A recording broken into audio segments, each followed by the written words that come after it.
Vamos lá, pessoal.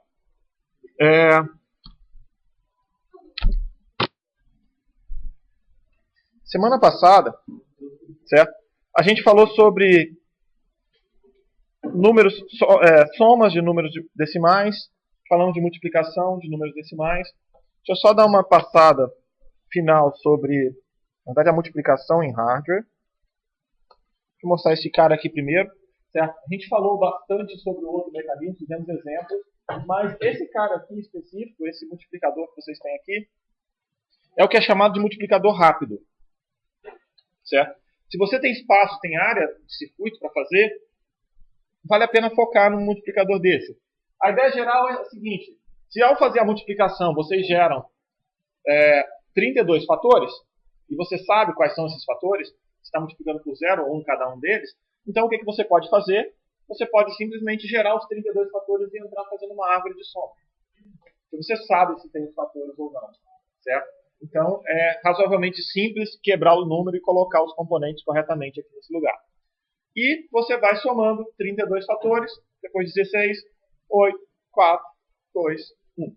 E você tem esse resultado aqui embaixo, certo? Gerando o resultado da sua conta aqui nesse momento. Você ainda tem que lembrar que tem uma coisa bem interessante, que é os bits da conta não vão ser somados com zero, em certos casos. Então você pode otimizar um pouco isso, certo? Tem que lembrar que o fator que você vai usar, os fatores vão começando com bits mais à direita e depois eles terminam com os bits significativos à esquerda. Então eles não são números de 64 bits, são números sempre de 32 bits. E você pode fazer essas contas de forma mais otimizada. Certo? A gente falou sobre as instruções de multiplicação do MIPS. Na maior parte das vezes nós vamos usar essa mul aqui embaixo. Certo? Ok? Tudo bem? A gente vai usar essa mul aqui. Tá? E nós falamos também sobre a questão da divisão. Certo? Que a ideia geral da divisão é fazer uma divisão que é capaz de fazer restauração. Então você começa a subtrair o valor, não coube, soma ele de novo, certo? Então você subtrai e fica testando se ele é positivo ou negativo. E uma característica bem interessante na divisão é que a gente faz a divisão, para fazer a divisão com sinal, no fundo faz a divisão com os valores absolutos e depois faz o ajuste do sinal. Algo bem similar que a gente vai fazer com a multiplicação também. Então a multiplicação e a divisão são dois algoritmos razoavelmente simples, mas o hardware começa a ficar mais elaborado à medida que você quer otimizar mais. Okay? Então ela segue mais ou menos a nossa ideia de divisão. Certo? Aí, uma característica muito interessante da divisão é que a gente não consegue fazer uma versão rápida igual a gente fez com a multiplicação. Não dá para fazer esse mesmo estilo de versão rápida. Então os divisores mais rápidos são aqueles divisores que trabalham gerando múltiplos quocientes ao mesmo tempo. Então ele trabalha com a tabuada um pouco maior. E eu acho que eu falei para vocês do bug do Pentium Pro na aula passada ou não? Em 94, 95, por aí, a Intel soltou um processador, conhecido como Pentium Pro, e esse processador, na verdade, não era no divisão de inteiros, era na unidade de divisão de pontos flutuantes. Tinha um bug. Imagina o seguinte, para você fazer essa conta, se a gente pensa em usar mais bits para fazer a divisão, a gente vai ter uma tabelinha que é a tabuada dele, certo? Quanto dá 3 dividido por 1? Quanto dá 9 dividido por 3? Então ele tem uma tabela que você indexa de um lado com os valores que você quer, do outro lado por quem você quer dividir, e lá dentro tem o valor que vai dar de resultado. É assim que ele faz a tabuada dele. E essa tabela dele tinha, se eu não me engano, 1024 linhas, e 4 delas estavam erradas. 24 células, desculpa. 4 delas estavam erradas. E o erro não era grande, mas você fazia algumas contas, aí começaram logo a surgirem os números que você fazia a divisão e garantidamente aparecia lá. Isso causou um prejuízo imenso para a Intel naquele ano. Certo? Depois de um bom tempo, na verdade o livro conta a história um pouco mais detalhada para vocês, mas no início a Intel negou que tinha falha, certo? E depois ela acabou assumindo depois de um tempo e ofereceu para trocar os processadores, certo? Depois que ela recebeu pressão de vários fabricantes falando que não iam vender computadores com aquele chip mais. Okay? Então foi uma coisa bem interessante. Hoje em dia, se vocês pegarem... Sabia que esse processador que está no seu computador, seu nome? Alexandre, o computador de trás. Hein? Rodrigo, sabia que esse processador que está aí no seu computador, não sei qual, certo? Ele deve ter uma tabela de erratas com muitas e muitas páginas. Errata, exatamente. Erro de projeto dele. pega o número desse processador, digita lá o código dele, digita a errata, e você vai ver na Intel a errata dos processadores. Geralmente a gente não tem tanta preocupação quanto a isso, são coisas mais simples, mas tem bastante erro, assim, pequenos bugs, no caso, no projeto do hardware. Certo? Acontece. Ok? Inclusive, uma característica interessante, hoje a gente recebeu 2 visitantes da Intel, estava lá no IC, eu passei a tarde com eles vieram aqui de manhã, e uma das coisas projetos de pesquisa que eles acham mais, assim, que eles querem fomentar mais, é quando que você para de testar um processador. E aí um dado que ele falou, se você pegar essa arquitetura nova da Intel, esses processadores novos, do primeiro momento onde eles conseguiram produzir o processador, então tem todo o processo de desenvolvimento e tudo mais, em algum momento eles produzem o primeiro processador, o primeiro deles, certo? Daquele momento até o processador entrar no mercado, tem 1 ano. Então tudo que você vê que a Intel está lançando, certo? 1 ano atrás foi produzido o primeiro protótipo. Okay? E ele fala, justamente o grande problema deles é descobrir quando que eu paro de testar o processador. Ao contrário de software, você não pode mandar um patch. Imagina, sei lá, toma aqui um estilete, um pouco de transistor e mais alguma coisa, corrija seu próprio processador. Isso não é possível. Né? Tem algumas formas de fazer, mas não desse jeito mais alto nível. No caso específico do Pentium Pro, que teve aquele bug, o que aconteceu? Como um bug era na unidade de ponto flutuante, era um pouco mais fácil de gerenciar. Você simplesmente vai lá e fala, processador, você não tem unidade de ponto flutuante. E aí, quando aparecia uma instrução de ponto flutuante, ele ia lá e gerava uma exceção para o sistema operacional. O sistema operacional olhava se era uma instrução de divisão. Se fosse, ele rodava uma rotina de software que fazia essa instrução inteira. Se fosse qualquer outra instrução que não fosse divisão, e ele sabia que estava correta, ele rodava a instrução em hardware corretamente. Então, ele conseguia corrigir isso. Pagou um pouco de desempenho, mas, por outro lado, estava funcionando, pelo menos, o processador no final. Ok? Tudo bem? Só para falar aqui, a divisão em MIPS, então, nós temos o div, que você dá RS, RT. No fundo, você vai colocar, certo? O high e low, certo? E aí você vai fazer o div RS, RT para poder fazer. Tem que lembrar que você não vai ter, no caso do MIPS, checagem de overflow ou de divisão para zero, certo? Então, não vai ter checagem de overflow, não vai ter checagem de divisão por zero. Se acontecer uma divisão por zero, você deveria ter checado antes. Ok? O resultado não está definido. Bom, dito isso, vamos falar uma coisa que a gente tem que olhar aqui hoje. Hoje a gente vai falar sobre representação de números de ponto flutuante. O que é isso? São números fracionários que você vai representar no seu computador. A primeira coisa interessante a falar aqui para vocês é que nós vamos representar, obviamente, números que não são inteiros, mas que a gente fica pensando muito que são números muito grandes, e a gente esquece que muitas das vezes a gente quer representar números também muito pequenos. Ok? Então a gente tem os dois extremos. Eu quero números muito pequenos e muito grandes. Certo? Muito pequeno significa um número que é 0,000, um monte de zero, que é algarismo significativo. Certo? Número muito grande são muitos dígitos seguidos de zeros à direita. Ok? Certo? Então é nesse espectro que a gente quer fazer. Além disso, sinalizado, quer dizer, positivos e negativos. Tudo bem? Essa que é a ideia. E, inicialmente, a representação de ponto flutuante era muito complicada. Nos primórdios lá da computação, cada um escolhia o seu modelo para representar números de ponto flutuante. Isso quer dizer que se você escrevesse o seu número de ponto flutuante num arquivo e levasse para o computador do vizinho, se é que seu vizinho ia ter computador, mas, ou você tivesse também, mas se você levasse o seu arquivo para um computador diferente, ele não conseguiria ler os números de ponto flutuante. Não existia padronização de representação. Certo?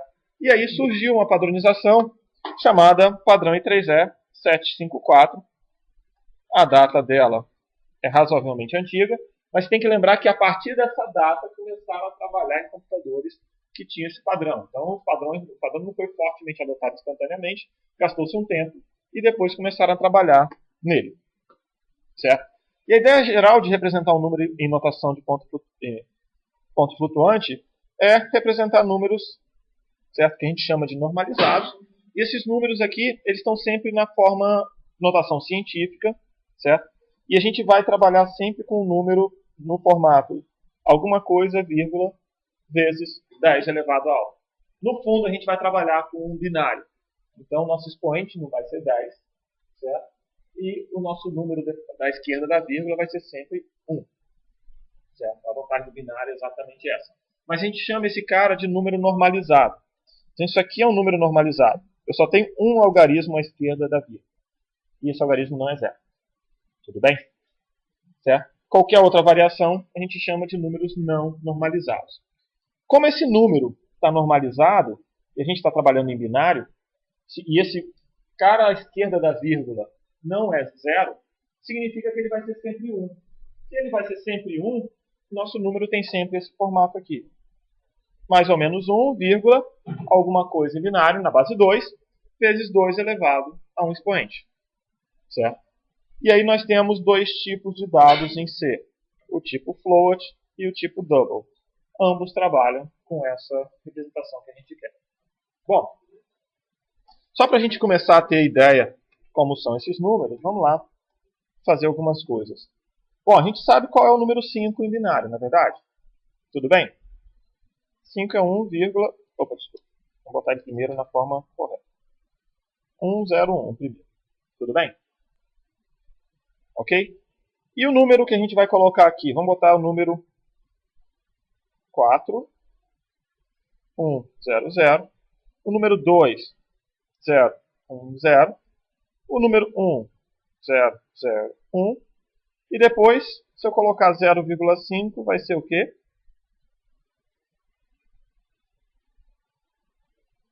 0, 0, 0, 1. Tudo bem? Entenderam a intuição? Ok? Se a gente fizer 0,25, 0, 0, 0,01.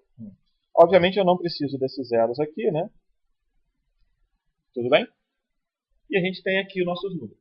Então, da mesma forma que a gente vai usar para compor o 5 nosso aqui de cima, a gente usou o 4 e o 1, eu somei esses dois caras, certo? Da mesma forma que a gente fez isso, se a gente quiser 0,75, o que a gente vai colocar aqui embaixo? 0,11, certo?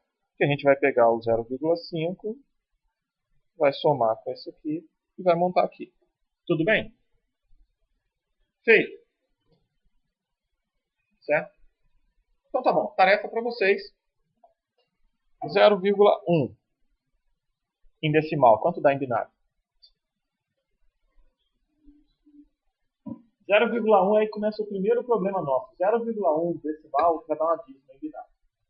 Um número tão simples assim decimal dá uma dízima em binário. Certo? Vocês não vão fazer agora, a gente vai fazer outros exemplos, mas depois a gente coloca esse cara aqui para representar. Então, uma das primeiras coisas que a gente tem que começar a notar é que eu tenho espaço, certo? Você vai ter um espaço de representação.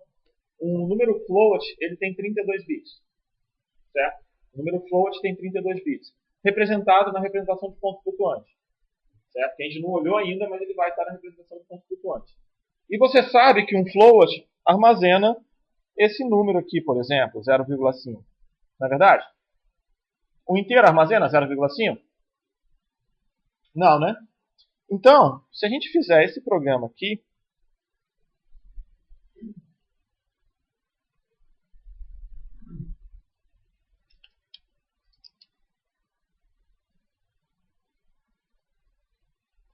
int float f, né, começa alguma coisa aqui, tudo bem?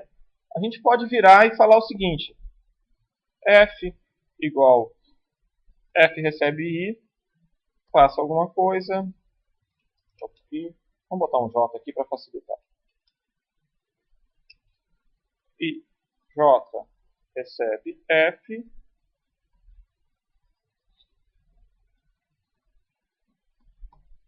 esse if vai ser sempre verdadeiro?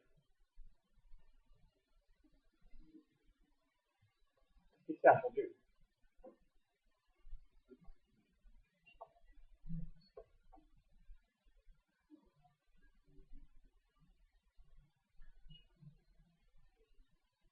Vitor, o que você acha?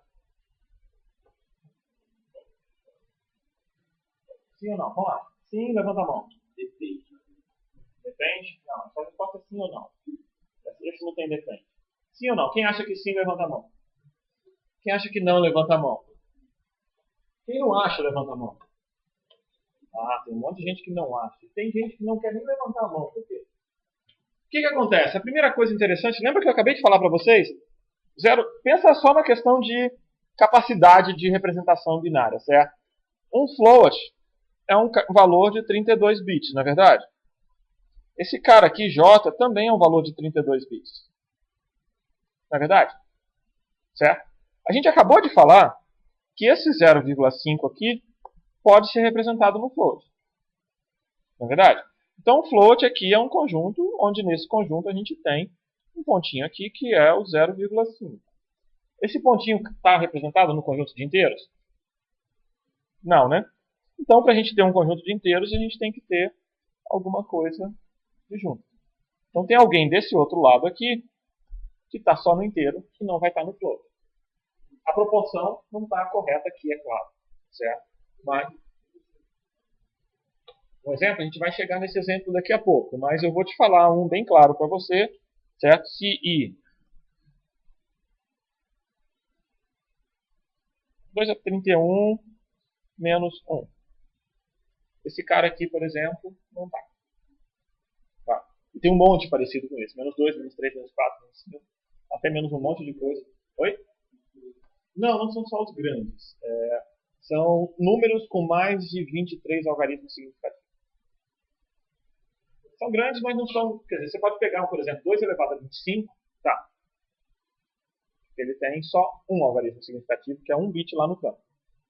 Certo? Aí ele está. Okay? Então, não é questão de tamanho, é questão de número de algarismos significativos. A gente vai olhar um pouco mais em detalhe daqui a pouco. Mas o que é importante para vocês aqui nesse momento é tentar entender que se existe um float que não é inteiro, e os dois têm 32 bits, então tem que existir algum inteiro que não cabe no float. Ok? Então, se você faz algum código seu, programa, que está programando aqui, e o programa seu precisa converter de inteiro para float, você quer garantir que sempre vai caber, você não pode usar float. Tem que virar aqui e usar double. Ao usar double, você passa de 32 para 64 bits. Aí as coisas melhoram. Ok? Tudo bem? Tudo bem com vocês? Ficaram tristes? Não? Ok. Bom, então vamos voltar aqui. Vamos falar um pouquinho sobre o formato. Depois a gente vai converter mais os números aqui, certo? Bom, o formato do número de ponto flutuante é esse aqui, certo? A gente tem um número, no caso a gente está trabalhando com precisão simples, primeiro, vamos falar precisão simples. Então nós temos um número que tem a fração dele, a gente chama isso aqui de mantissa, é a parte fracionária dele, certo? Nós temos uma parte que é o expoente, e nós temos um bit de sinal. Se a gente pensar em número de precisão simples, nós estamos falando que o expoente vai ter 8 bits, e a parte fracionária vai ter 23 bits. Lembra quando eu acabei de falar para você que o número tem que ter mais de 23 algarismos significativos? Por quê? Porque senão não vai caber aqui. No fundo ele tem que ter mais do que 24. 24 cabem nesses 23 bits. Certo?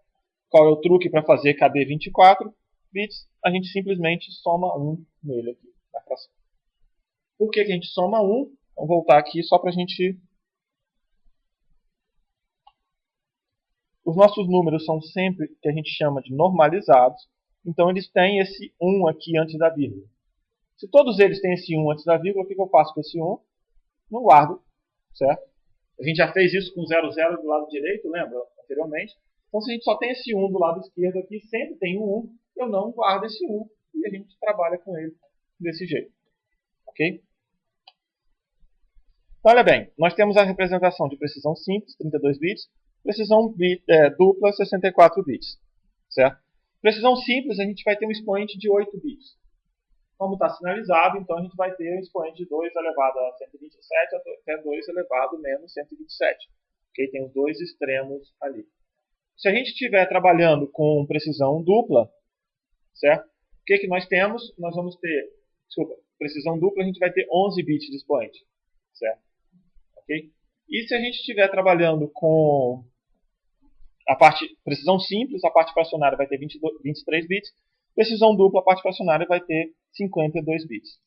E aqui nós temos, no fundo, a nossa fórmula para poder representar esse cara. algumas coisas interessantes, certo?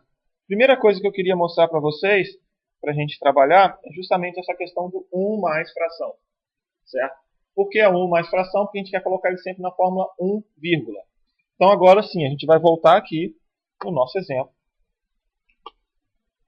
certo? E trabalhar com esse cara. O nosso 0,5, certo? O nosso 0,5, na realidade, ele é 1,0 vezes 2 elevado a menos 1. O nosso 0,25 ele é 1,0 vezes 2 elevado a menos 2. E o nosso 0,75 é 1,1 vezes 2 elevado a menos 1. Tudo bem agora? Feito? Bom, então só para vocês praticarem um pouquinho, vamos trabalhar com mais alguns números para vocês, antes da gente entender a representação correta, completar a representação em binário. Certo?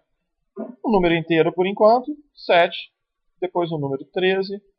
O número 12,25. Certo? E o número menos 3,5. Ok? A gente precisa colocar esse cara na forma normalizada. Em binário, na forma normalizada. O que significa isso? Significa que ele tem que estar na forma 1, certo? E o valor tem que estar na forma correta lá em cima. Então, é 1, mais algarismo vezes 2 elevado a alguma coisa. Tudo bem? Feito, senhores. Vamos lá, então? Quem não trouxe papel, não trouxe lápis, não trouxe caneta, qual é a solução, Alexandre? O que você acha, Alexandre, que eles têm que fazer? No quadro, né? Certo? Então, fique à vontade para vir para cá.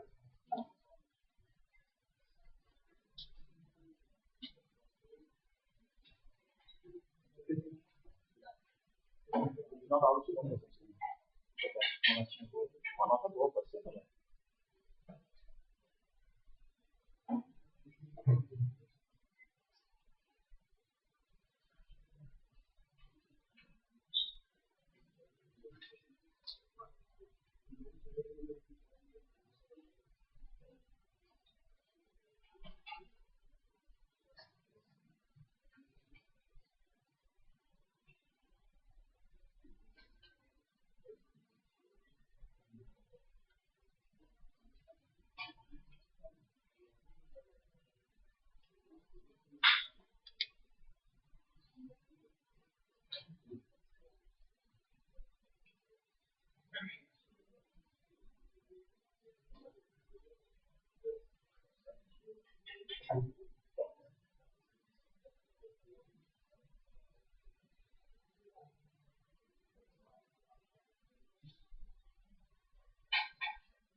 Vamos lá, pessoal. Tudo bem com vocês?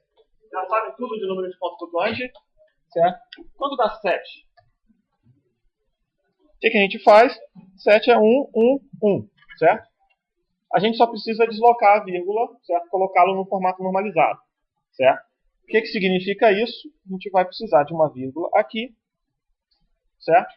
Então a gente vai ter que multiplicar esse cara vezes 2 ao quadrado. Eu vou colocar, teve gente que colocou o expoente, eu acabei me confundindo lendo o trabalho de vocês, teve gente que colocou o expoente já em binário, certo? Tudo bem, certo? Mas nesse caso aqui fica mais fácil de botar o expoente decimal, está tão pequeno que fica fácil a gente notar.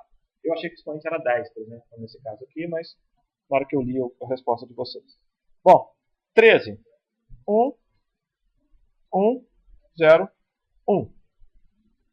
Tudo bem? A gente vai ter que colocar uma vírgula aqui, vezes 2 elevado ao cubo. Certo? A gente teve que colocar a vírgula ali, tem que colocar esse cara vezes 2 elevado ao cubo.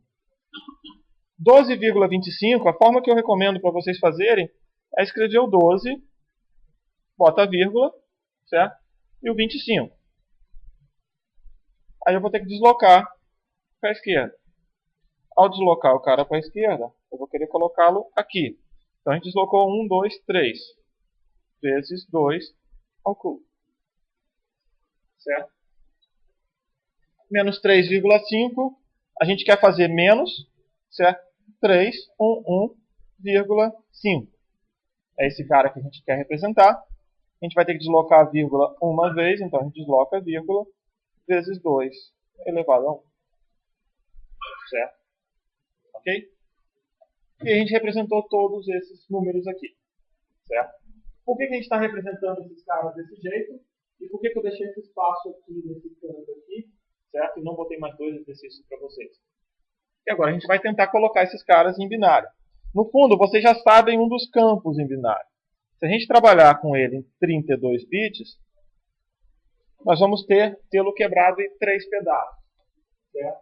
O sinal, que é 0 ou 1, 0 para número positivo, 1 para número negativo, o expoente, e depois nós vamos ter a parte fracionária, a mantissa, que a gente chama. Certo? O que significa a mantissa? A mantissa é tudo depois da vírgula. Então a gente vai pegar tudo aqui depois da vírgula.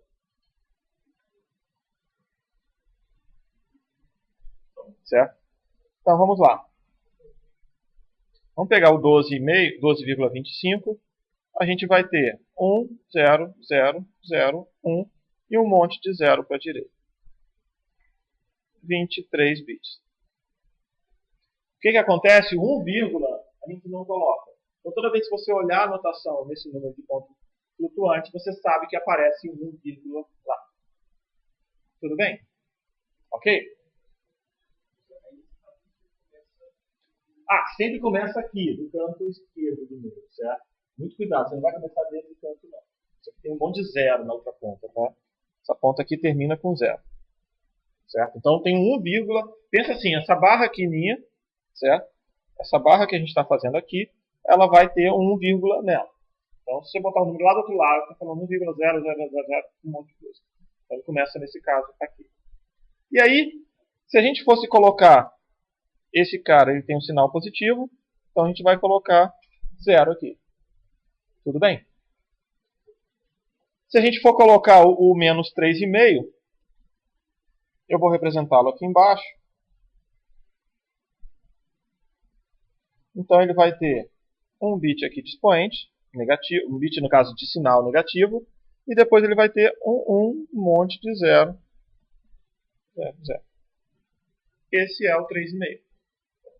Tudo bem com vocês? Falta agora só o expoente. E aí entra uma coisa interessante. O projeto tentou-se fazer com que os números de pontos flutuantes fossem comparáveis com operações de inteiro. Certo? Então é uma coisa interessante. Você quer que o número de pontos flutuantes possa ser comparável com outro número de pontos flutuantes, você vai comparar dois números de pontos flutuantes como se fossem dois números inteiros. Certo? Então o que acontece? Se a gente olhar essa parte aqui, parte fracionária, faz sentido. Tudo bem? Você consegue comparar. Se você olhar o sinal, negativo, positivo, compara o inteiro sinalizado e você sabe qual dos dois é maior ou menor, não sabe?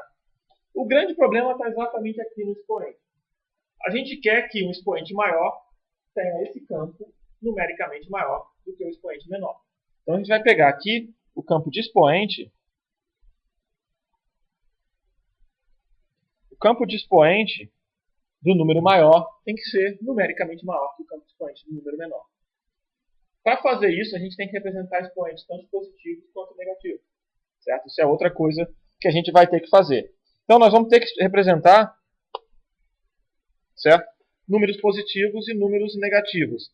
E justamente para fazer isso, foram definidos o que a gente chama de deslocamento. Certo? Foi definido o que a gente chama de deslocamento. O que nós temos aqui? Vamos trabalhar com números de precisão simples primeiro. Certo? O número de precisão simples tem um deslocamento de 127.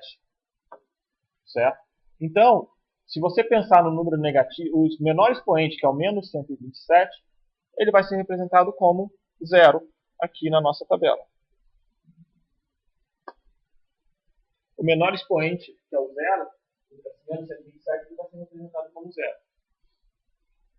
E aí você simplesmente vai somar 127 nesse caso, para poder pegar o seu expoente. Como funciona isso? Certo? Você quer pegar o expoente 3, desculpa, vamos pegar, a gente está trabalhando com esse aqui. Você quer pegar o expoente 3, então você vai representar aqui 130.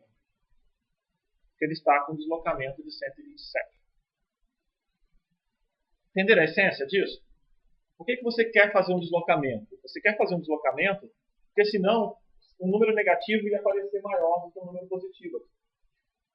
Certo? Você não quer que, considere o número sinalizado, já está aqui, depois considere outro número sinalizado lá dentro. Você não quer isso, você quer trabalhar ele inteiro. Então você trabalha com formato de deslocamento.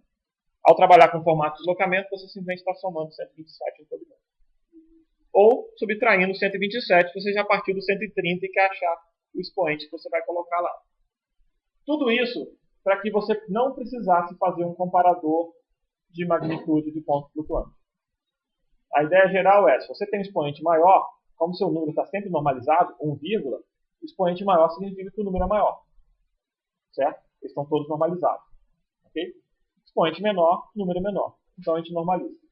E aí a gente faz algo muito parecido com o número de precisão dupla, que é o nosso próximo aqui, que tem um erro. Que tem um erro de digitação aqui, é 1023, tá? Não 1203. Tá bom? Bom, então vamos voltar aqui, só voltando aqui um pouco, completar os nossos números.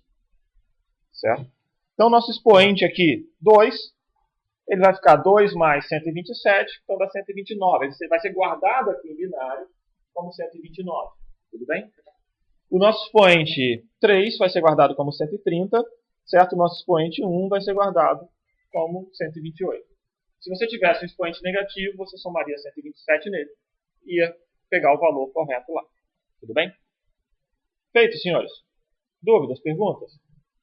Não? E como é que você soma dois números de ponto flutuante, então?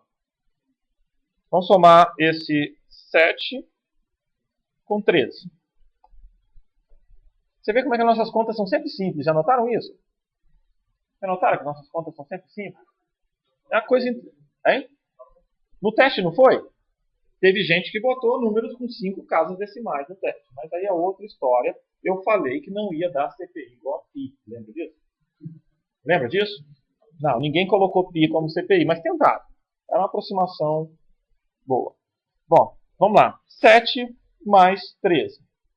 A gente já sabe... Oi. Vai, daqui a pouco, mais no final da aula. Certo? A gente vai resolver o teste. Qualquer coisa, dúvida, tem o Rogério aqui também, tá? Ok? Ele está sempre aqui. Ele está aqui na sala também antes do horário. Certo? Então... Bom, o número 7 a gente já tinha visto. 7 é 1,11 vezes 2 ao quadrado. E 13 é 1,101 vezes 2 elevado ao cubo. Como é que você faz uma soma de dois números com expoente? Deixa os dois expoentes igual. Igual a qual? Maior ou menor? Igual ao menor para você. A alternativa é deixar igual ao maior ou ao menor, né? Intuitivamente a gente acha que é do jeito que a gente está acostumado. Certo? Do jeito que a gente está acostumado, o que a gente está falando? Faz sempre com o menor. O grande problema nosso é que é o seguinte, vamos pensar nesse cara representado aqui. Seu nome mesmo? É, Maurício. Maurício perguntou mais cedo se ia colocar o número no canto esquerdo ou no canto direito, lembra disso? Certo? Então a gente tem um 1, aqui, não tem? Certo? Tudo bem? E aí, o 7 é 1 e um monte de 0. O 13 é o quê? É 1,101 e um monte de 0. Tudo bem? O nosso problema de deslocar para igualar o expoente do menor significa o quê? Significa mexer no 13, não é verdade? Certo? E o que vai acontecer com os bits do 13? Hein?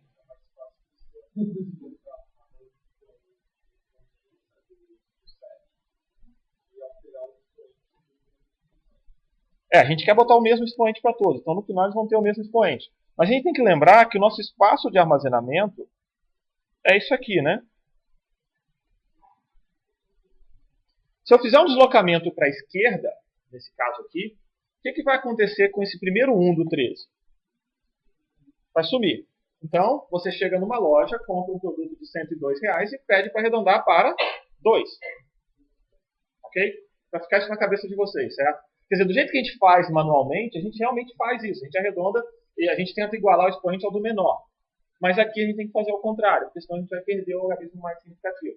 No fundo é o seguinte, se você tem dois números e o total deles vai ter que caber em 23 bits, se você tem que perder alguma coisa, você quer perder o bit menos significativo do menor número. Faz sentido? Você quer diminuir sua perda, não é? Então você quer perder um bit menos significativo do menor número. E é exatamente o que a gente vai fazer aqui agora, certo? Então o que a gente vai ter que trabalhar aqui, certo? A gente vai ter que virar e transformar esse 7 aqui, certo? Em 0, 1, 1, 1 e um monte de 0 aqui. Enquanto o 13 vai ficar como 1, 1, 0, 1, 0, 0 e um monte de dígitos. Então vou ter que fazer esse deslocamento. Assim eu garanti que os dois fiquem com o mesmo expoente, que é o expoente do maior, não do menor. Ok? Aí a soma fica fácil, não é verdade? Tudo bem? Aí a soma nossa vai ficar bem fácil aqui. Certo? O que vai acontecer? 0, vai 1, 0. Vai 1, 1 aqui. Vai 1, 0. E vai 1. Opa! Apareceu um cara a mais. Não é verdade? Só que esse cara do vai 1 a gente vai ter que arrumar espaço para ele. E novamente eu não quero perder o algarismo mais da esquerda. Né? Então o que a gente tem que fazer? A gente tem que deslocar todo mundo para cá. Então vai ficar 1, 0, 1, 0, 0 e um monte de 0 para lá. Certo? E o nosso expoente, que anteriormente era 3, vai virar 2 elevado a 4. A gente vai ter que incrementar o expoente. Conseguiram? Acompanhar? Querem fazer uma conta na mão para ver? Para experimentar? Tudo bem? Só para poder testar isso aqui. Quer dizer, a ideia do número, outra coisa importante para vocês, certo? A conta tem que ser válida, tá? Não é porque você está fazendo em binário que 7 mais 13 vai deixar de ser 20. Lembre-se disso, ok? Na dúvida, você tem sempre uma forma de conferir. Vamos pegar aqui, certo? O meu foi o 7 mais 13. O de vocês vai ser o 12,25 menos 3,5. Vocês já têm esses dois caras aqui em binário, não tem? Esse aqui é 1,10001 vezes 2 elevado ao cubo. E esse cara aqui é menos 1,11 vezes... vamos botar 3,5 positivo por enquanto, depois a gente faz a questão do sinal. Certo? São esses dois caras aqui. Somar, vamos somar os dois aqui. Bota os dois positivos para ficar mais fácil.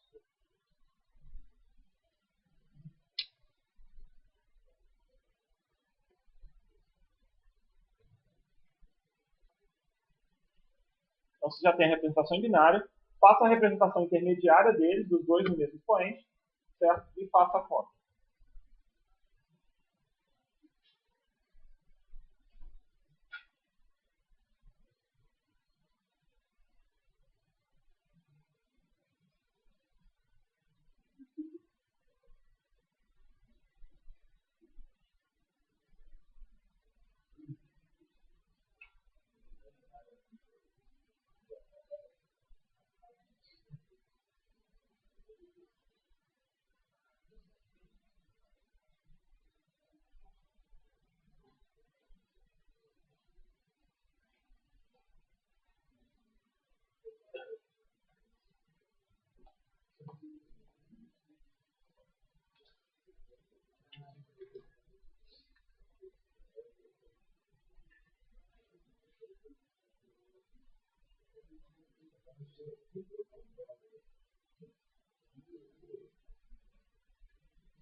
Bom, então vamos lá, senhores. O que nós temos aqui? A gente precisa representar esse número e colocar, vamos colocar os dois números no espaço que a gente tem disponível, certo?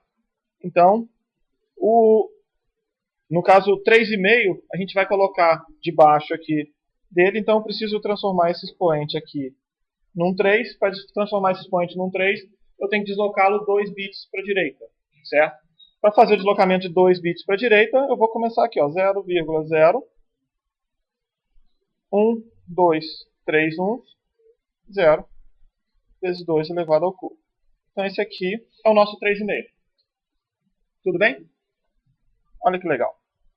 A gente vai dar a soma, vai dar 1, 1, 1, 1, 1, 1, e pronto. Vezes 2 elevado ao cubo. Vezes 2 elevado ao cubo. Tudo bem? E a gente consegue colocar esse cara. Bom, algumas coisas interessantes aqui. Nessa conta agora, a gente não precisou normalizar o número de novo. Lembra que na aula anterior eu tive que deslocar para deixá-lo novamente na fórmula 1, certo? Tipicamente, você precisa fazer isso uma única vez. Você faz a soma e corrige, certo? Essa que é a ideia da nossa conta. Mas aí tem algumas coisas interessantes. À medida que você normaliza, quer dizer, você vai ter que deslocar para a direita, você pode perder precisão. Você tem 23 bits ali, se você tem que fazer algum deslocamento para a direita, você perde algum algarismo menos significativo dele, certo? Isso pode acontecer, a gente vai tratar disso um pouco mais para frente, certo? Sobre essas perdas. Ok? Dúvidas, perguntas sobre as operações? Soma? Certo? Então, só para falar aqui um pouquinho, certo? Só para a gente completar, então. Intervalo de precisão simples. A gente está falando que nós somos capazes, certo, de trabalhar do número 1 vezes 2 elevado a menos 126, que é aproximadamente 10 elevado a menos 38, certo? E o maior número é aproximadamente 3,4 vezes 10 elevado a 38 positivo, certo? Esse é o intervalo que a gente vai trabalhar aqui, do número mais negativo, do menor número em tamanho ao maior número. E aí tem uma característica interessante, a gente já ouviu falar em overflow, certo? Existe também um outro conceito chamado underflow. O número é muito pequeno para caber na sua representação. É exatamente o overflow, só que para o outro lado. Não é negativo, é um número muito pequeno, certo? À medida que esse número vai ficando menor, menor, menor, o que vai acontecendo? Você vai deslocando ele para a direita, você bota o expoente mais negativo possível, e aí você vai deslocando ele para a direita. Até que num dado momento some tudo e vira zero. Então existe um certo número que, se você dividir por 2, dá zero. Em ponto flutuante, é claro, aqui na representação nossa. Tá bom? Se você for dividindo por 2, por 2, por 2, por 2, num dado momento ele vai dar zero. Tá? Tudo bem? Oi? Bom, número de ponto flutuante de precisão simples. O menor número em valor absoluto aí é 2,2 vezes 10 elevado a menos 308. Certo? É um número bem baixo aqui. E o maior número é 1,8 vezes 10 elevado a 308. É um número também bem grande. Certo? 10 elevado a 308 é muito grande. Ok? Bom. Oi, desculpa. 308, que é 2 elevado a 1023. É o double precision. Ele vai falar que é 2 vezes, mais ou menos 2 vezes 2 elevado a 1023. E aí esse cara é o... tipicamente, assim, uma forma rápida de você fazer essa conta, certo? Não está totalmente correto, mas para cada 10 na potência de 2 equivale a 3 na potência de 10. Certo? Só para fazer um mapeamento rapidamente. Então, você pegar, por exemplo, 1000, certo? Que é 10 ao cubo é 2 elevado a décimo. Isso aí você vai fazendo esse mapeamento. Então a conta dá aproximadamente essa. Ok? Bom, precisão. O que significa isso aqui? Precisão simples equivale a aproximadamente 6 casas decimais, certo? Que você consegue representar lá. Então você tem 6 algarismos decimais de precisão. Pode ver que o número não é tão preciso assim, certo? Notaram? Se você lembrar que você ainda vai ter a questão dos erros quando você multiplica, divide. Vocês fizeram assim nos cálculos numéricos, alguma coisa assim? Certo? Então você começa a ver que o número float ele não é um cara muito exato lá, certo? Se você trabalhar com double, aí a gente já tem 16 algarismos significativos, certo? Já dá um pouco mais. Mas novamente também não é uma precisão tão grande, certo? Observa que você consegue pegar um universo muito grande, mas não muitos dígitos naquele universo. Inclusive pode acontecer uma coisa super interessante, que é você virar e falar que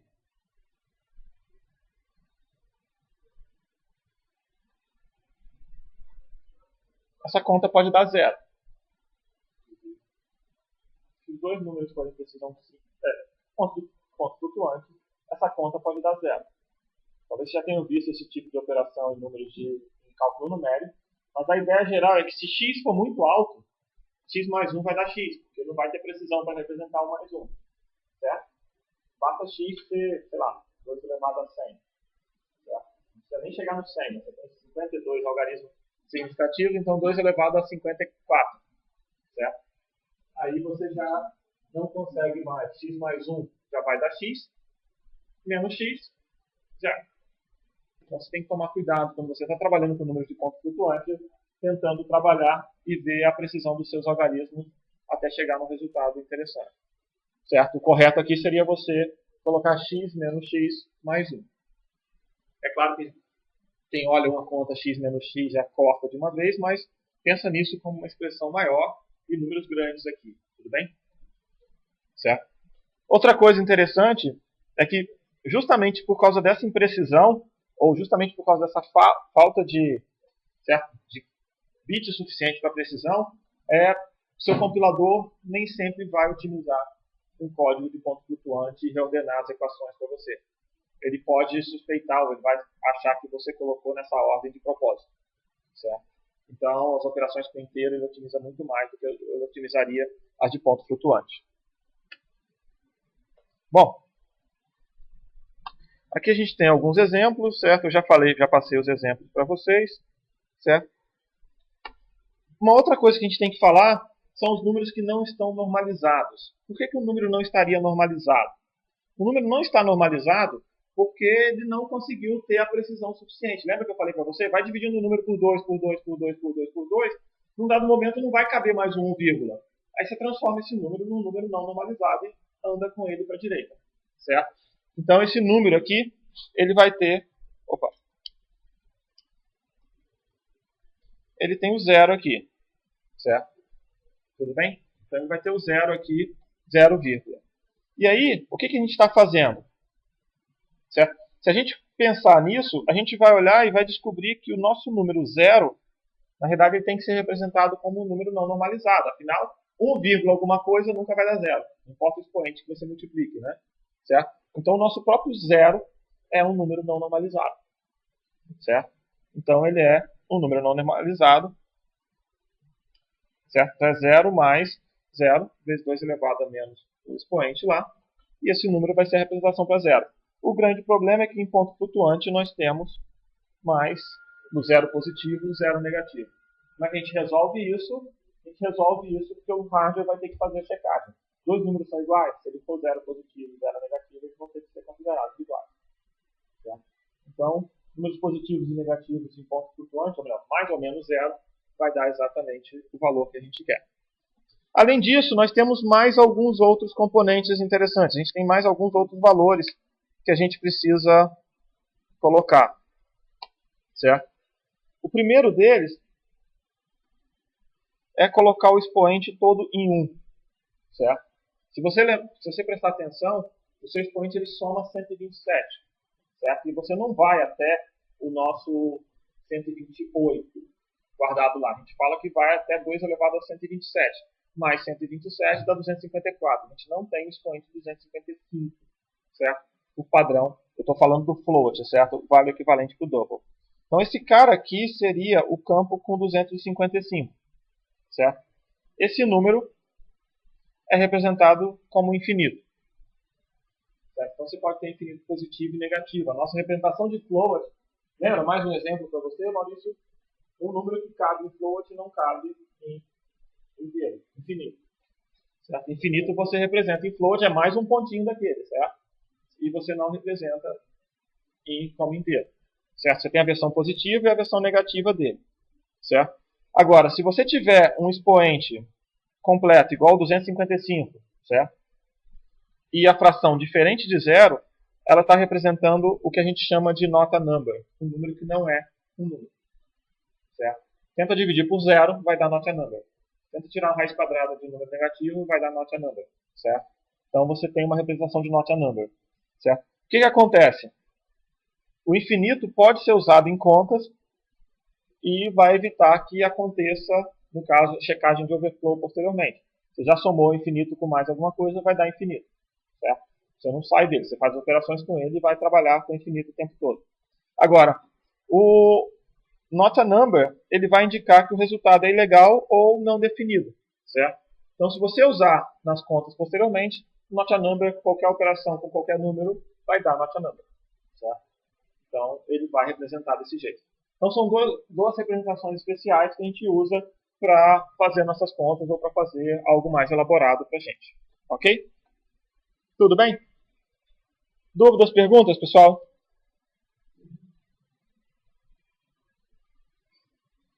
Bom, a gente já falou aqui, eu já falei sobre a soma, certo? Mas só para a gente tentar comparar esse cara com o decimal, certo? O que a gente vai fazer? A primeira coisa é alinhar os pontos, alinhar as vírgulas, no caso, certo? Somar, normalizar o resultado, checar para overflow ou underflow, quer dizer, na hora que você vai normalizar, você vai ver se vai caber ou não, certo? E arredondar ou renormalizar se for necessário. Isso a gente vai fazendo de acordo com a nossa precisão. A mesma coisa a gente faz para números em binários. Então a gente alinha os números, certo?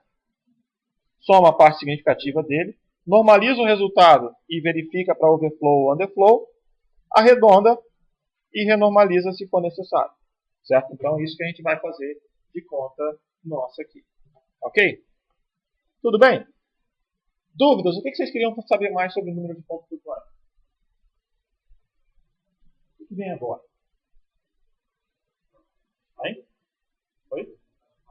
Implementar em hardware, é claro. Né? Nossa meta aqui é entender como a gente faz isso aqui e tentar implementar em hardware. A gente já sabe fazer um somador, certo? A gente já sabe fazer um somador. Ok? Então, a gente vai fazer o hardware que vai trabalhar e vai fazer a nossa soma em hardware. Uma característica interessante é que uma soma de ponto flutuante é mais complexa do que uma soma de inteiro. Porque a gente precisa manipular os expoentes, certo? A gente precisa fazer os outros passos, certo? Então, o que a gente faz? Tipicamente, a gente não faz uma soma de operação de ponto flutuante em um ciclo de clock. A gente vai discutir isso mais para frente, sobre execuções rápidas, tá? E a gente pode tentar usar um conceito de pipeline que a gente vai ver só no capítulo 4, na segunda parte do capítulo 4. Mas geralmente os operadores de ponto flutuante trabalham na forma de pipeline. Ok? O que é um hardware de ponto flutuante? Um hardware de ponto flutuante ele tem que trabalhar em cima daqueles 4 passos nossos. Certo? Em cima desses 4 passos aqui. Certo? Primeiro, alinhar a parte binária, certo? Alinhar os pontos binários, somar a parte significativa, normalizar o resultado, verificar o overflow e arredondar. Então, os 4 passos estão aqui. Primeiro passo, tentando alinhar os dois aqui. O que significa alinhar esses dois? Significa que um desses dois números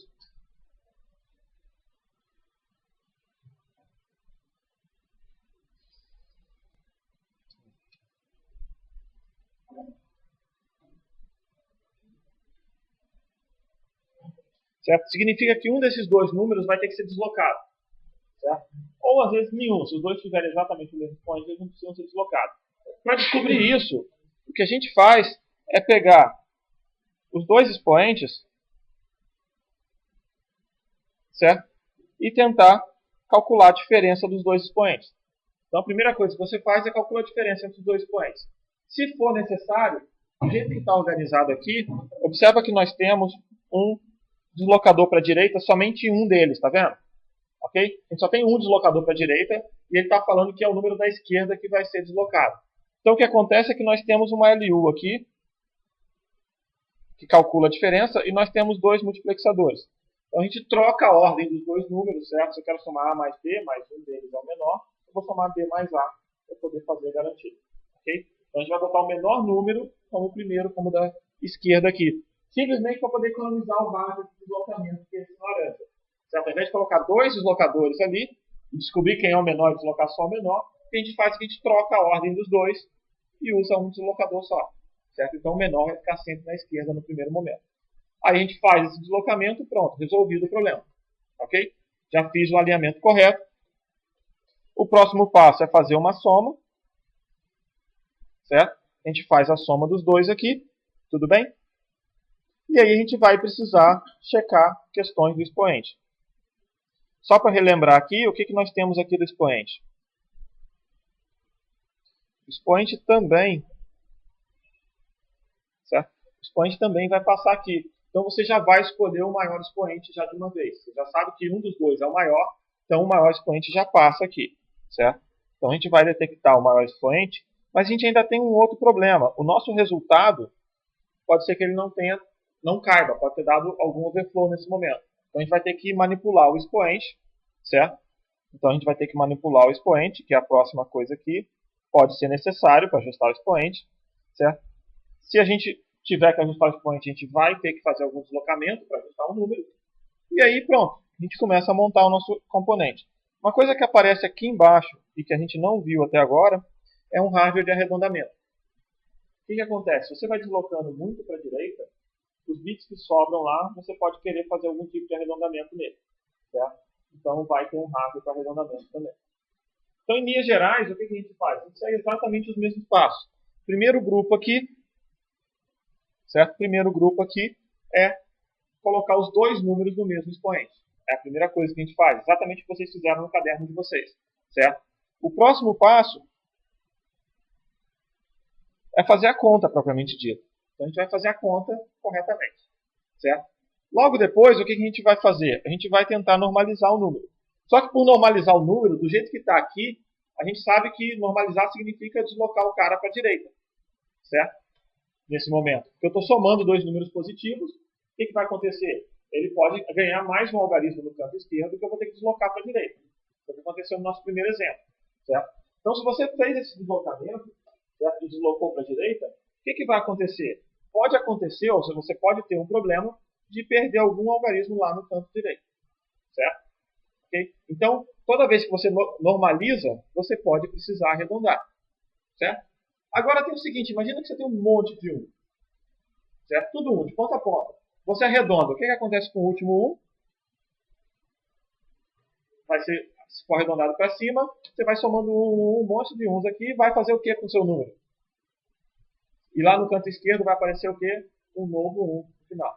Então pode ser que você tenha que normalizar de novo, certo? Então é possível que seja necessário duas normalizações, certo? Você faz a primeira, faz a segunda, ok? Não vai precisar de uma terceira.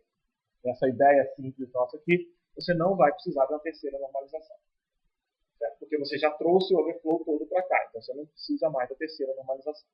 Então você normaliza uma vez, certo? Se for precisar arredondar, arredonda, e de repente pode precisar normalizar de novo, certo? Aí nesse caso você encerrou, certo? Faz o arredondamento e coloca o seu resultado aqui. Tudo bem? Feito, senhores. Entenderam a ideia do hardware para fazer soma de pontos flutuantes? Sim ou não? Vocês não estão com cópia desses slides, né? Tem aqui? Você tem cópia desses slides que estavam na página? Não. Bom, vamos tentar fazer um exemplo aqui, um pouco mais elaborado. Eu vou pegar exatamente aquele primeiro número que a gente pegou, um que teve que fazer deslocamento, e vamos fazer ele aqui. Tudo bem? Deixa eu só apagar aqui e vamos lá. pegar o exemplo que a gente fez. A gente tinha feito era o 7 mais 13, que era o que precisa, certo? Era exatamente o número que precisava ser colocado aqui. Então, a gente já sabe que ele vai tentar colocar na esquerda o menor número. Então, eu já vou fazer 13 mais 7 para forçar a troca. Tudo bem? Então, só para colocar aqui e preencher, a gente quer colocar 13 aqui e 7. E a gente quer fazer a soma desses dois. Certo? Eu estou copiando aqui os dados, né? Então, a gente vai ter já 1,1, que é o 7, e 1, 0, 1, que é o 13. Tem que lembrar que já tem sempre um vírgula antes, tá? E um vírgula não apareceu aqui ainda. Ele vai aparecer logo, logo. Certo? Além disso, nós temos os nossos expoentes, que esse expoente aqui é o 2, o do 7, né? Então, no fundo, esse cara aqui vai aparecer com o expoente 129, certo? E esse aqui é o 13, então ele vai aparecer com o expoente 130. Uma coisa que eu gosto de representar o expoente como na formato decimal mesmo, mas daria para poder representar de outro jeito. A gente está muito mais focado na fração aqui nesse momento, então estou representando o expoente na parte decimal mesmo, certo? Além disso, nós temos o sinal que vai ser 0 e 0 nesse cara aqui, certo? Então essa é a ideia que nós temos nesse momento.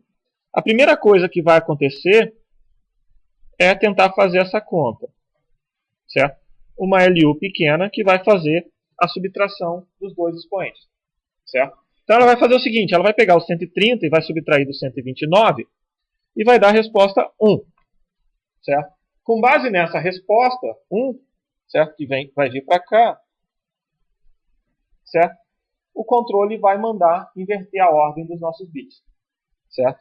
Uma coisa que não está visível aqui para a gente, mas que acontece exatamente nesse momento, é que esse 101 daqui nosso, ele vai ter que vir para o lado de cá. Então ele tem 101. Nota que ele percorre isso aqui, né? Tudo bem? Ok? Ele faz esse percurso. Só que nesse momento, na hora que ele sai da representação, 1 vírgula já aparece. Tem um bit 1 lá já com você, certo? Então ele já aparece ali. Eu não vou colocar muito mais casos à direita, que a gente não vai precisar, tá? Então eu vou trabalhar com 4 algarismos nesse momento, tá bom? O próximo é o 11 que a gente tem do outro lado. Então, o 11 vai aparecer aqui, certo? O 1 vai aparecer aqui. E a gente já sabe que tem um 1, antes. Então, esse é o cara que a gente vai ter nesse momento. Só para ficar com 4 algarismos, eu vou colocar um 0 à direita nele. Tá? Tem que lembrar que está tudo... Essa é a parte fracionária do nosso número. Então, para poder igualar o tamanho dele em bits, a gente tem que colocar zeros à direita. Certo? Qual é o nosso próximo passo? O nosso próximo passo aqui é fazer um deslocamento à direita do nosso número 7. No fundo, deixa eu fazer... Bom, tudo bem. Esse é o número 7, eu quero fazer um deslocamento para a direita. E é porque eu preciso fazer isso porque a gente checou que o expoente 129 é menor que o expoente 130. Certo? A diferença é 1, significa que eu devo deslocar 1 bit para a direita. Tudo bem? Então apareceu esse 1 aqui, ó, que me disse tudo o que eu queria. Então a gente vai deslocar para a direita e vai ficar com a resposta como 0, 1, 1, 1. Que vai ser somado com esse 1101 ali do outro lado. Certo? Tudo bem? Bom, aí o que nós vamos ter de resposta? Certo? O que nós vamos ter de resposta aqui desse número? Nós vamos ter aqui embaixo, certo? Exatamente aqui na saída, nós vamos ter 0, 0, certo? 1, 0, 1. Tudo bem? É a soma de 7 mais 13. Aí o que acontece nesse momento? O que acontece é que se a gente trabalhou com tudo aqui, com 4 algarismos, tá vendo? A gente trabalhou com 4 algarismos em tudo aqui, apareceu um 5º algarismo. Certo? Então, no fundo, o resultado da soma, você deixa um algarismo a mais ainda. Só que você sabe que não vai caber isso na sua resposta. Eu estou supondo que só cabe em 4 bits. No fundo, a gente sabe que essa fração vai caber mais, mas a gente está fazendo uma conta um pouco reduzida para não ter que escrever um número imenso aqui no quadro para vocês. Tudo bem? Então, a gente sabe que não vai caber lá. O que nós vamos precisar? Primeira coisa, normalizar. Certo? Porque eu não vou descartar o bit mais significativo, vou descartar o menos significativo. Então, para normalizar, a gente vai passar por esse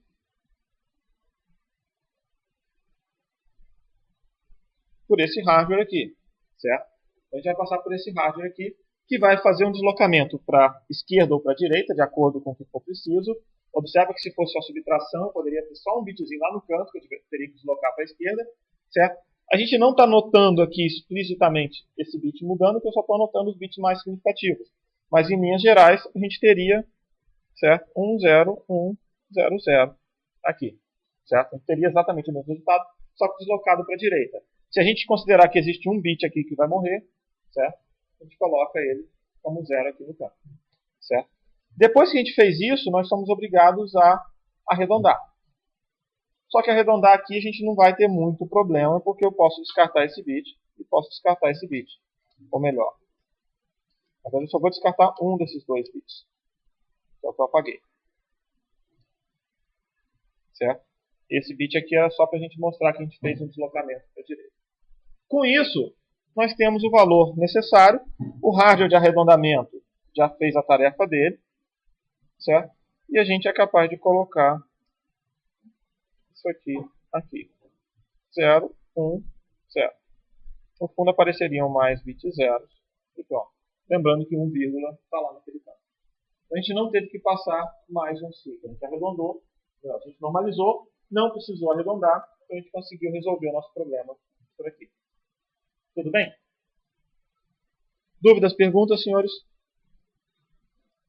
Não? Oi.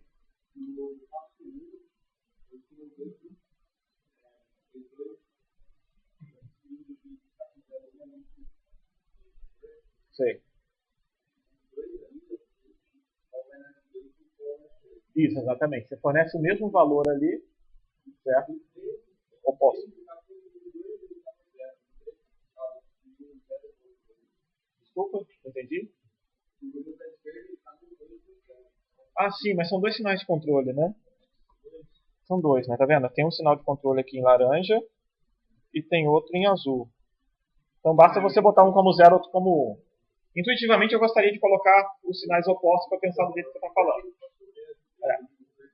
Seria mais fácil fazer do jeito que você falou aí, certo? Só que o problema de você fazer desse jeito seria que você vai inverter ou não toda hora. Mas é equivalente, certo? Em linhas gerais é equivalente, certo? O que a gente está falando aqui, no caso, é que tem dois sinais, um azul e um laranja, e aí você pode escolher corretamente.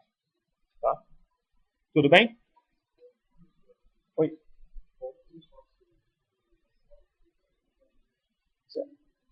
Certo. O que você faz? Só lembrando aqui, o problema é que normalizar aqui fica meio estranho porque a gente está escrevendo um número fora da caixinha de tamanho dele, né?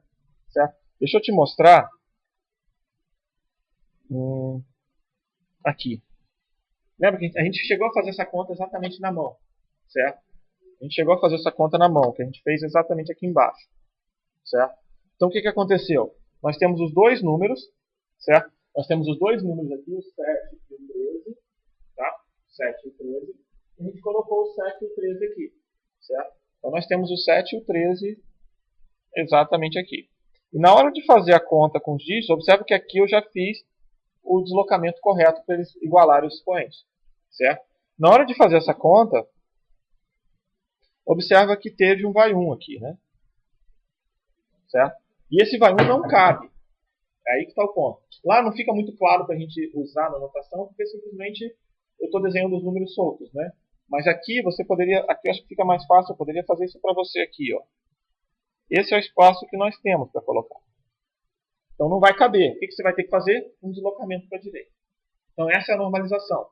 O que acontece é que se você vai fazer um deslocamento para a direita, você vai pegar esse último bit aqui e vai mandar embora. Certo? Se você manda embora, você pode querer fazer algum tipo de arredondamento. Certo? E aí cai naquela situação onde, deixa eu desenhar no vazio, certo? Se você pegou algum bit daqui, isso aqui é um bit, certo? E mandou ele embora, certo? O seu resultado pode ser que você ficou como resposta isso aqui, ó. Certo? E esse bit aqui, vamos supor que esse bit fosse um 1 também. Certo? O que significa isso? Que o seu arredondamento poderia ser transformar esse cara num 0, só mais. Cá, arredondar para cima. Se você arredondar para cima, você vai fazer transformar ele todo em 0. O que aconteceu? vai ter que normalizar de novo. Certo? Vai ter que normalizar o cara de novo. Só que é o seguinte, do jeito que a gente está fazendo, é garantido que agora você não vai precisar arredondar. Porque você acabou de transformar o último cara lá em 0, né? Você não vai precisar arredondar de novo. Quando a gente vai ver os algoritmos de arredondamento, eles prezam por isso. Só precisa normalizar 2 vezes. Espera-se que você só normalize uma, mas se for preciso, você pode normalizar só mais uma. Senão ele poderia ficar para sempre, né? Ok? Tudo bem? Feito? Bom. Então o que a gente tem aqui? A gente consegue fazer essa operação, certo? A gente vai conseguir fazer exatamente essa operação e eu não vou... Ao invés de falar de multiplicação agora, eu vou parar aqui hoje para a gente falar um pouco do teste e depois a gente continua com multiplicação na próxima aula. Tudo bem? Ok?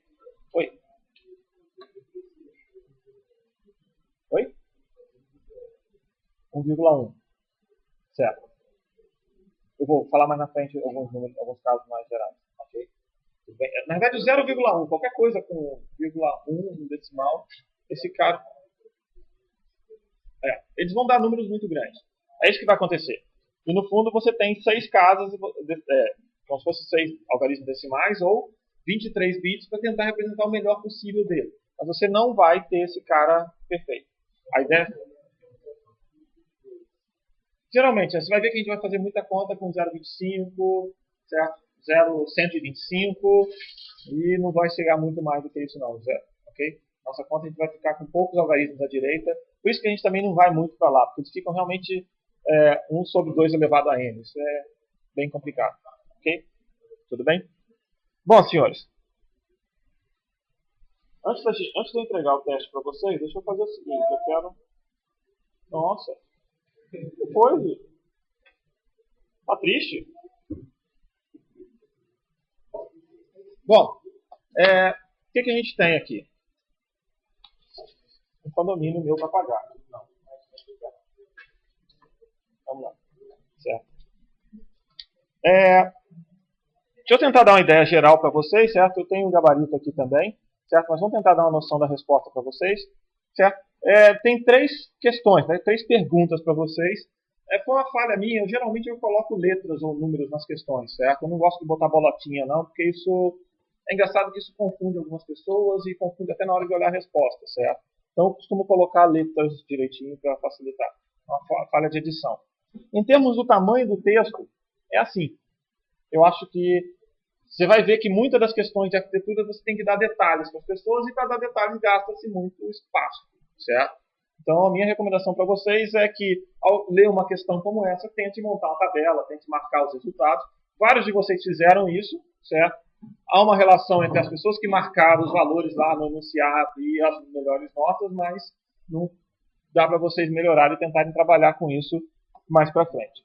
Bom, vamos lá. O primeiro parágrafo é um pouquinho mais genérico, certo? O primeiro parágrafo só está explicando a motivação para isso, ele não está falando muito sobre o que a gente tem. E a gente tem um código, um trecho de código que tem 40% das instruções fazem acesso à memória. Então nós temos instruções de memória.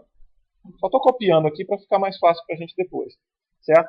Nós temos outras instruções aritméticas que fazem mais 40%. E nós temos outras instruções que equivalem a 20%. Certo? Ok? É isso aí. Aí depois o que a gente fala? As instruções do tipo M têm CPI igual a 2. As outras têm CPI 1. Tudo bem? Ok? Bom, e aí a primeira coisa que pede para fazer a primeira questão é qual o CPI médio total do programa na arquitetura inicial. A gente quer um CPI médio. A primeira coisa, uma coisa interessante aqui que eu vi poucas pessoas, mas teve gente que fez, é que CPI médio não precisa ser número inteiro. CPI de uma instrução tem que ser inteiro. Você não tem instrução que faz em um ciclo e meio. A instrução tem que ter um número inteiro de ciclos. Agora, uma média não. Certo? Tudo bem? Se eu tirar a média de, sei lá, a média de quantos livros tem aqui na sala, talvez eu tenha um número fracionário. Certo? A média de quantos celulares tem aqui na sala tem um número fracionário. mas eu garanto que não tem ninguém aqui com 0,783 celulares no bolso. Ok? Então, só para relembrar isso aqui, a gente pode ter CPI fracionário. Talvez tenha, né? Esse é o problema, né? Não, por falar nisso, só mudando completamente a conversa. Eu estou vinculado a um grupo de trabalho da reitoria que a gente está pensando, olhando algumas tecnologias para usar em sala de aula. Deixa eu fazer uma pergunta, um quiz rápido com vocês. Quantos de vocês aqui têm ou têm condições de trazer algum dispositivo móvel com acesso à internet e a browser para a sala de aula? Oi? Com Wi-Fi. Não, a primeira coisa que eu já falei para o corretor é isso, Wi-Fi com sucesso. Não precisa pagar rede de dados, nada disso, não. Certo? Não, Wi-Fi na sala. Mas sabe como é que eu fazia quando eu usava isso? Eu já usei tablet com os alunos também, eu trazia meu próprio Wi-Fi. Era a forma de resolver as coisas, eu trazia para a sala. Só para levantar. Alguém? Não, deixa eu só tentar dar uma noção. A grande maioria, mas não é a totalidade, certo? Ok? É isso? Ok, só para ter uma noção. Eu não preciso ter números exatos não, mas a gente vai tentar experimentar com alguma coisa. Como é experimental, a gente não vai fazer atividade do jeito que eu faço com vocês, certo? Tentar fazer até o final desse semestre, geralmente juntando 2, e a intenção é avaliar um ou outro software que faz isso, gerencia esse tipo de pergunta para vocês, ok? A gente, só para fazer um teste nesse semestre, de repente, para o futuro, então, tentaria ter softwares nessa direção. Bom, voltando para cá então. O que a gente precisa? A gente sabe que o nosso programa vai ter quantas instruções? N. Teve gente que colocou 100 instruções, fica à vontade, certo? Eu deixo genérico simplesmente porque eu vou botar multiplicar por N todo mundo, vou dividir por N, eu corto N com N, fica fácil. Daqui a pouco a coisa fica um pouco mais pesada. Então, N, certo? A gente sabe que 40% de N, então 0,4 tem CPI 2, certo? Tudo bem? Nós sabemos que 0,4 tem CPI 1 e depois 0,2 tem CPI 1 também. Isso aqui dá N instruções, certo? E o nosso total dá 1,4. Isso aqui é o tempo, não é verdade? Esse aqui é o tempo de execução do nosso programa, não é? T1 é N vezes isso aqui, não é? Isso aqui não é o tempo de execução? Quantas instruções eu executei? N, né? Então, se a gente quiser o CPI, a gente vai ter o T1 sobre N. Esse é o CPI 1. Tudo bem? Ok, senhores? Por que eu usei o tempo aqui? Eu usei o tempo porque a gente pode calcular o tempo do segundo também. Divide um tempo pelo outro e tem a terceira questão. Então, de quebra, você já resolveu a terceira letra aqui. Certo? Só para facilitar a correção de vocês, quem fez esse, deu metade. Ok? Qual a regra disso aqui? Primeiro, não existem questões quebradas. Ou você ganha o subitem, ou você não ganha esse subitem. Certo? Tipicamente, a minha escala costuma ser altamente decrescente, certo? O que significa isso? A primeira costuma valer mais que a segunda, que vale mais que a terceira. Tá? Então, a gente está valendo. Isso aqui no final do semestre para vocês vai ter um peso, infelizmente não é muito grande, mas já é alguma coisa para vocês. Bom, vamos lá. A gente precisa fazer agora a segunda. O que aconteceu na segunda? Vou apagar essa nota aqui para poder usar esse ponto. O que aconteceu na segunda? Vamos lá. Olha bem. Ao reescrever o código, certo? As instruções de acesso à memória e as instruções aritméticas foram reduzidas em 4 vezes. Certo? Então você tem 1/4 de aritmética e 1/4 de instruções de memória. Tudo bem? O que significa isso? Certo? Em linhas gerais, você poderia pensar nesse cara, certo? Se anteriormente você tinha 0,4n, agora você vai ter 0,1n. Não é verdade? Tudo bem? Ok? Certo? Se você tinha 0,4, agora você vai ter 0,1n. E as instruções do tipo O não foram alteradas, então você continua com 0,2n. Tudo bem? Ok? Certo? Esse é o seu número total, na verdade a fração total de instruções que você vai ter. Certo? Só que tem um pequeno problema, né? A gente mexeu no CPI das instruções, Até aqui não vai mexer na próxima frase, não é verdade?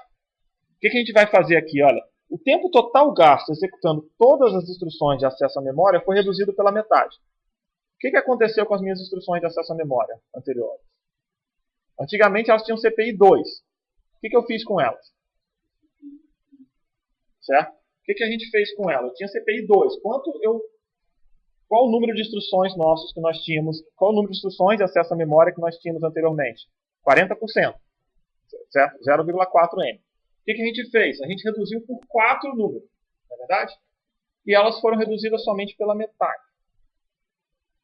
O tempo de execução, não é verdade? O que aconteceu com o CPI delas?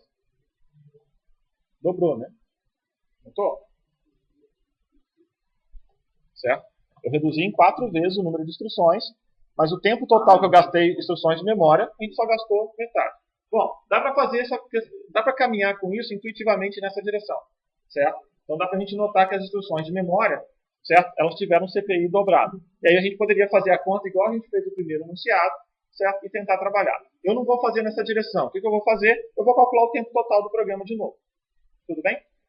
É isso que a gente vai fazer. Vamos calcular o tempo total que a gente gastou para rodar o programa novamente, certo? Então, o que a gente vai fazer aqui agora? A gente vai calcular o T2. Certo? O que é o T2 nosso? O nosso T2, ele vai virar e vai falar o seguinte: a gente sabe qual era o tempo que eu gastei executando instruções de acesso à memória. Metade do tempo que a gente gastou da vez anterior, não é verdade? O que eu gastei da vez anterior? Não era isso aqui? Certo? Então, o que a gente faz agora? Eu vou separar, vou deixar o n como fator aqui, certo? Só para ficar mais legível, 0,4 vezes 2 sobre 2. Tudo bem? Vou deixar o n fatorado aqui já de uma vez. Tá bom? Agora, o que a gente falou aqui? Certo? O tempo total executando instruções de acesso à memória foi reduzido pela metade. O tempo total gasto em outras instruções, tipo O, foi mantido, enquanto o tempo total executando instruções do tipo A foi reduzido em 4 vezes. Então, é esse cara aqui, né? Na verdade, levando em conta o n aqui, né? Tudo bem? Ele foi reduzido em 4 vezes. Certo? Tudo bem? E o outro foi mantido.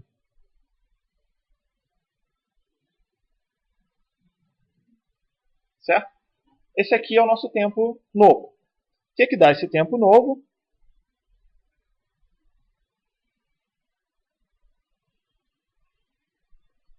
É igual a 0,4 mais 0,1 mais 0,2.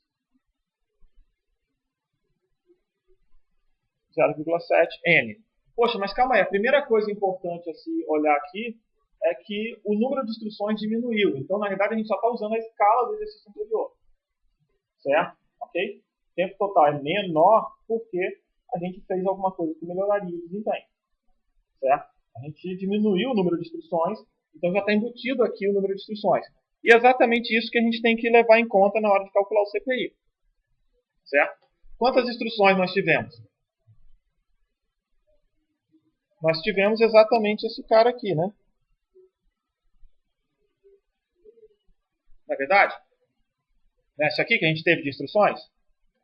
Certo? Quanto dá esse total? 0,4. Opa, deixa eu fazer outra vez.